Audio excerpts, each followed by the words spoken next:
todos e todas, espero verdadeiramente que se encontrem bem e cheios de energia para assistir a mais um vídeo deste que é o canal mais interativo de Direito.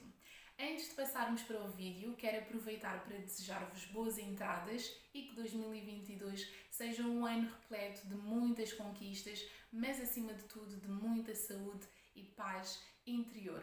Bem, no vídeo de hoje vou mais uma vez dar sequência a alguns conceitos introdutórios de Direito Penal.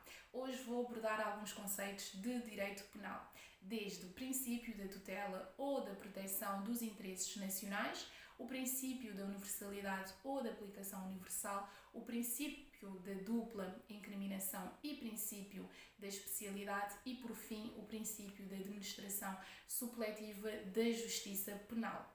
Sem mais delongas, vamos lá começar.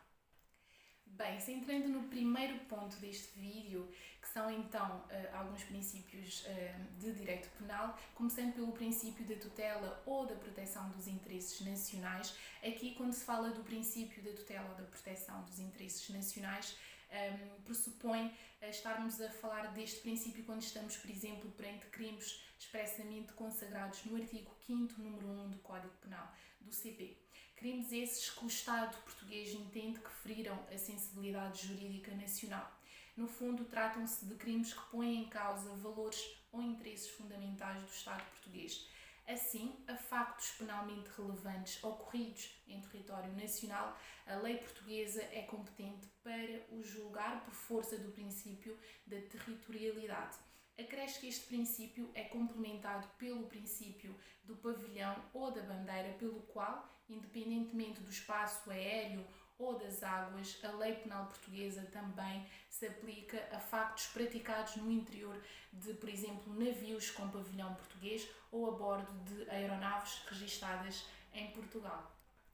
Dito isto, agora passamos para a abordagem do princípio da universalidade ou da aplicação universal.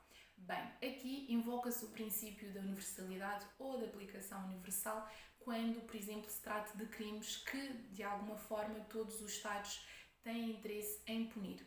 De um modo geral, independentemente da nacionalidade dos seus autores, são crimes que reclamam uma punição universal, daí que as ordens jurídicas se considerem ou reclamem plenamente competentes para aplicar a sua lei penal a esses factos descritos, por exemplo, no artigo 5º, número 1, a linha B do Código Penal, CP. Da linha C do artigo em causa, extrai-se o princípio da nacionalidade, também conhecido por princípio da personalidade ativa ou passiva. Bem, o princípio da nacionalidade ativa, por um lado, diz basicamente que a lei portuguesa se aplica a factos praticados no estrangeiro por portugueses. Em bom rigor, é de harmonia com o princípio da nacionalidade ativa que a lei penal portuguesa aplica-se a factos praticados no estrangeiro que sejam cometidos por cidadãos nacionais. A passo que o princípio da nacionalidade passiva, por seu turno, diz que a lei penal portuguesa se aplica a factos cometidos no estrangeiro contra portugueses. Posto isto, frisar que existem 3 condições para o princípio da nacionalidade.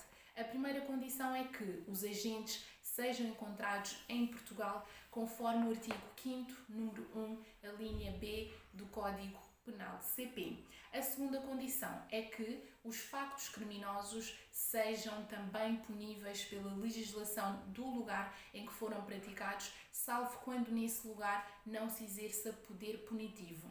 E terceira e última condição é que constituam crime que admita extradição e esta não possa ser concedida.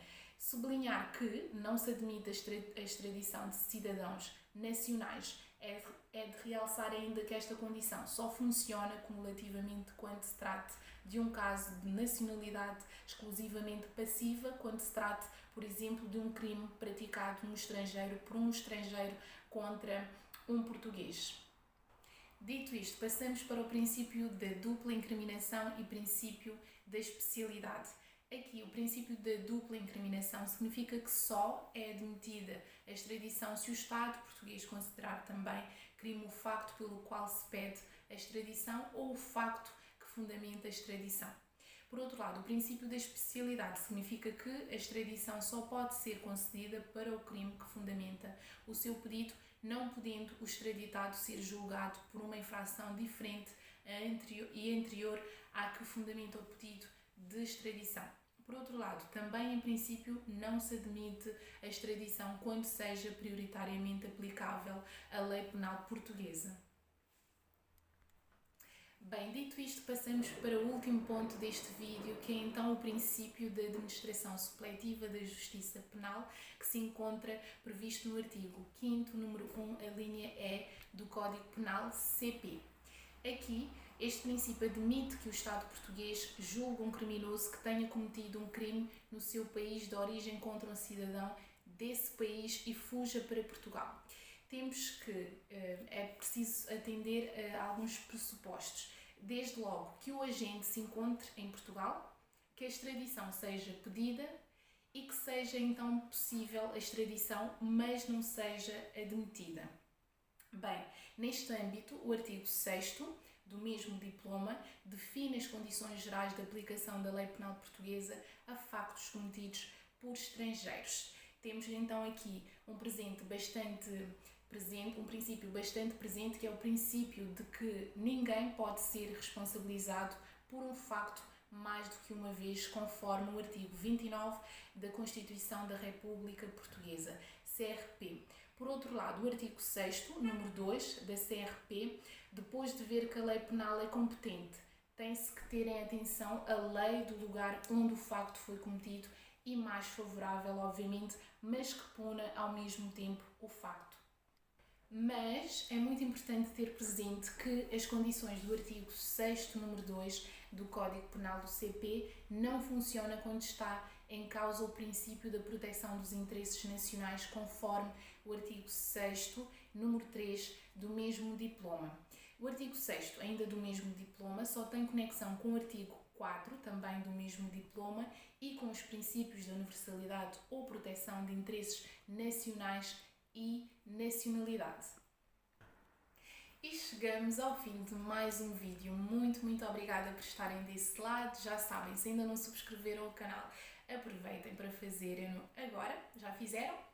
Boa! Não se esqueçam também de comentar, deixem as vossas sugestões, partilhem este vídeo com quem acham que merece ver estes conteúdos ou preciso de ver estes conteúdos, e também não se esqueçam de ativar o sininho de forma a receberem notificações de novos vídeos aqui do canal. Espero mesmo que este vídeo vos seja útil. Como digo sempre, cuidem-se e aproveitem-o agora. Portanto, vemo-nos no próximo vídeo.